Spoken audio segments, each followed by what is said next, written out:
Cette semaine, j'aimerais vous raconter une histoire très touchante qui s'est déroulée il y a quelques mois. La famille Lévi habite à Bnei Brak. On est une semaine avant Pessah. C'est le branle-bas de combat dans la maison avec le ménage de Pessah, etc. Et voilà que Madame Lévi est affairée à la cachérisation des ustensiles de cuisine. Le téléphone sonne. Elle s'interrompt pour regarder qui l'appelle. C'est un numéro qu'elle ne connaît pas. Elle répond quand même. Elle dit « Allô, bonjour Rivka, comment tu vas ?» Et l'autre répond « Mais excusez-moi madame, vous devez faire erreur, il n'y a pas de Rivka ici. » Il lui dit « Ah bon, c'est curieux, vous vous appelez comment ?» Il dit « Moi je m'appelle Esther. »« Ah ok, d'accord, désolé. » Alors je me suis trompé, je ne suis pas chez la famille Cohen. Elle dit « Non, vous êtes chez la famille Lévi, madame. On est à Bnei Brak, mais ne soyez pas embarrassés, je suis très heureuse d'échanger quelques mots avec vous. Vous avez une voix très agréable. » Elle dit « Oh, comme vous êtes gentil, je ne me suis pas encore présenté, je m'appelle Tal Israeli, j'habite à Tel Aviv, pas loin de chez vous, mais je ne suis pas, sûrement pas aussi religieuse que vous. » L'autre, elle lui dit « Qu'en savez-vous? Vous avez un bon cœur et c'est l'essentiel, qu'Hachem vous bénisse. » La conversation inattendue apporte du baume au cœur aux deux femmes qui se quittent en se promettant de se recontacter à l'occasion. Bon. Une semaine plus tard, c'est le soir de la Bdikat Hametz, la recherche du Hametz, du levain dans la maison. Et le ménage de Pessah doit être terminé. Et il est d'usage que le mari vérifie qu'il n'y a aucune miette de Hametz dans la maison. Sauf que chez les Lévi, Shmuel le mari d'Esther Lévi, se sent assez faible ce soir. Il est incapable de faire le moindre mouvement. Madame Lévi, elle est très inquiète, elle n'a jamais vu son mari dans cet état et elle se précipite sur le téléphone et elle appelle une ambulance. Quelques minutes plus tard, le Magen David Adom arrive et transfère Monsieur Lévi à l'hôpital. Le diagnostic tombe, Monsieur Lévi a fait un AVC, un accident vasculaire cérébral. L'AVC n'est pas grave, mais il est tout de même assez sérieux et il nécessite une hospitalisation de quelques semaines.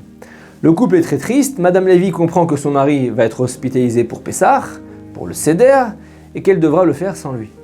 Elle rentre chez elle, avec un pincement au cœur, et son téléphone se remet à sonner. Elle dit « Allô? Oui Esther, c'est Tal, vous vous souvenez? Tal Israeli de Tel Aviv. Cette fois, c'est pas une erreur. Oui Tal, je me souviens bien de vous, comment allez-vous? Très bien, merci. Alors voilà Esther, j'ai beaucoup apprécié votre douceur, votre gentillesse lors de notre conversation la dernière fois. Et vous savez, je ne suis pas très religieuse, mais je sais que Pessah c'est demain. Je voulais vous souhaiter de bonnes fêtes et prendre de vos nouvelles. » Et là, elle dit « Ah, comme ça me touche, Tal, vous êtes adorable. Les nouvelles ne sont pas terribles, je vous avoue. Mon mari vient d'être hospitalisé, il a fait un AVC. Il va s'en sortir sans problème, Bezrat Hashem avec l'aide de Dieu, mais on ne sait pas si on pourra faire les fêtes avec lui. » Tal est très ennuyée, elle fait preuve de beaucoup d'empathie, elle tente de réconforter le chagrin d'Esther. Les deux femmes discutent pendant 1 heure. Après quelques semaines, la fête de Pessah est terminée. L'état de santé de Monsieur Lévi s'est amélioré, il peut enfin sortir de l'hôpital, mais il doit aller obligatoirement dans une maison de repos pour convalescence. L'hôpital fait savoir à Madame Lévi que c'est à elle de trouver la maison de repos, sinon son mari sera obligé de rentrer chez lui sans surveillance médicale, et l'hôpital la prévient que Dieu en préserve, c'est très dangereux qu'il vienne directement à la maison puisque son état de santé est très fragile. Après plusieurs recherches, Madame Lévi trouve enfin la maison la plus adaptée à son mari, mais malheureusement, il n'y a aucune place de libre. Et là, Madame Lévi est très ennuyée. Elle ne peut pas se permettre de faire courir le risque énorme à son mari de faire sa convalescence à la maison. Et elle n'arrive pas à trouver une autre maison de repos disponible. Elle a fait tous les efforts nécessaires pour trouver une place disponible. Elle est épuisée. Elle se dit que la meilleure chose à faire, c'est prier Dieu de lui demander son intervention pour que son mari ait la meilleure convalescence possible dans la maison de repos qu'elle trouvera. Juste après sa prière, avec beaucoup de larmes, de concentration, le téléphone sonne. « Allô Esther, oui, qui est à l'appareil? Tal Israeli de Tel Aviv, encore une fois, c'est pas une erreur. Je veux savoir comment va votre mari. Ah, vous êtes adorable, j'apprécie tellement votre sollicitude, Baruch Hashem, son hospitalisation est terminée, mais il doit rester sous surveillance dans une maison de repos. Et j'en ai trouvé une parfaitement adaptée pour lui, mais malheureusement, il n'y a plus de place. Ah bon, mais comment s'appelle cette maison? Bnei Amelachim, c'est à Bnei Brak. Il me dit quoi? Mais vous savez qui je voulais appeler le jour où je me suis trompé de numéro la première fois que je vous ai appelé? Je voulais appeler Rivka Cohen. Elle dit « Ah, je savais pas, mais pardonnez-moi, t'as quel rapport avec les maisons de repos ?» Elle lui dit « Ben, c'est tout simple. Rivka Cohen, c'est ma grande amie, c'est précisément la directrice de Bnei Amelachim, la maison de repos. Alors ne quitte pas, je l'appelle sur une autre ligne tout de suite pour trouver une solution. » Quelques instants s'écoulent, Esther prie pendant ce laps de temps. Quand elle entend Tal à l'autre bout du fil reprendre la conversation, elle lui dit « Esther, appelez une ambulance pour votre mari. Dès qu'il est prêt, il peut venir immédiatement à la maison de repos que vous avez choisie. » Et là, Esther remercie énormément Tal pour son intervention efficace. Dans la journée, son mari Shmuel est transféré dans cet établissement pour sa convalescence. Le lendemain, Madame Lévy se rend à la maison de repos pour voir son mari.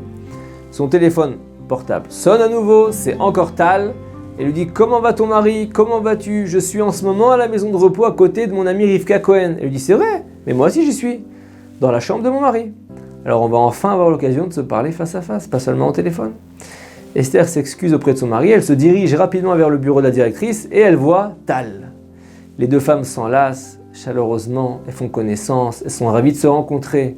Et au bout de quelques minutes, Tal Israeli lui dit « Tu sais Esther, tout en réfléchissant à tout ce qui nous est arrivé depuis quelques semaines, cette succession d'événements qu'on a traversés, à chaque fois mes appels qui tombaient au bon moment, sans parler du premier quand je me suis trompé la première fois, ça m'a fait réfléchir.